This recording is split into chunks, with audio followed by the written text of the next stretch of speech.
नमस्कार दोस्तों। Middle east एक बार फिर जंग के किनारे खड़ा है। खबरों की माने तो ईरान ने गल्फ रीजन पर मिसाइल और ड्रोन अटैक्स किए हैं। सऊदी अरेबिया और यूएई दोनों ही अलर्ट पर हैं। और अब सवाल ये उठ रहा है कि क्या सिर्फ वार्निंग है ये, या एक बड़े रीजनल वॉर की शुरुआत।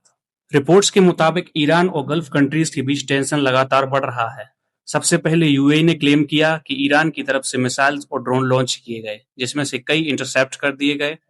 कुछ रिपोर्ट्स में ये भी कहा गया कि फुजीरा ऑयल फैसिलिटी के पास धमाके और आग देखी गई। ये वही एरिया है जो दुनिया के सबसे इंपॉर्टेंट ऑयल रूट्स में से एक माना जाता है। सऊदी अरेबिया ने भी ईरान के एक्शंस को डेंजरस एस्केलेशन बताया है।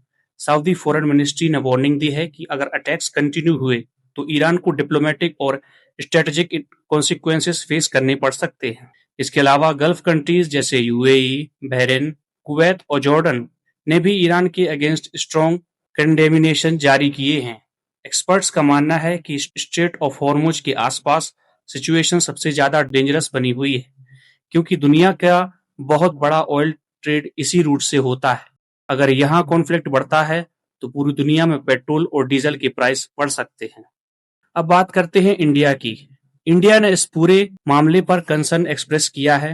इंडियन गवर्नमेंट ने फुजीरा अटैक को अनएक्सेप्टेबल बताया, क्योंकि इस अटैक में 3 इंडियन नेशनल्स भी इंजर्ड हुए थे। इंडिया के मिनिस्ट्री ऑफ एक्सटर्नल अफेयर्स ने कहा, डायलॉग और डिप्लोमेसी ही इसका सॉल्यूशन है और सिविलियन इंफ्रास्ट्रक्चर पर अटैक्स तुरंत रुकने चाहिए। इंडिया ने सभी कंट्रीज से रिस्ट्रेंट रखने की अपील की है और कहा है कि वेस्ट एशिया में पीस और स्टेबिलिटी बहुत जरूरी है, क्योंकि सच ये है कि अगर मिडिल ईस्ट में फुल स्केल वार होती है तो इसका असर सिर्फ ईरान या सऊदी तक लिमिटेड नहीं रहेगा, बल्कि इंडिया समेत पूरी दुनिया की इकोनॉमी पर पड़ेगा।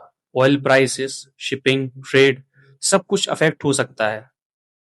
तो दोस्तों, अब देखना ये होगा कि क्या डिप्लोमेसी इस टेंशन को रोक पाएगी या मिडिल ईस्ट एक और बड़ी जंग की तरफ बढ़ रहा है। आपको क्या लगता है, क्या सिचुएशन कंट्रोल में आ जाएगी या ये कॉन्फ्लिक्ट और डेंजरस होने वाला है?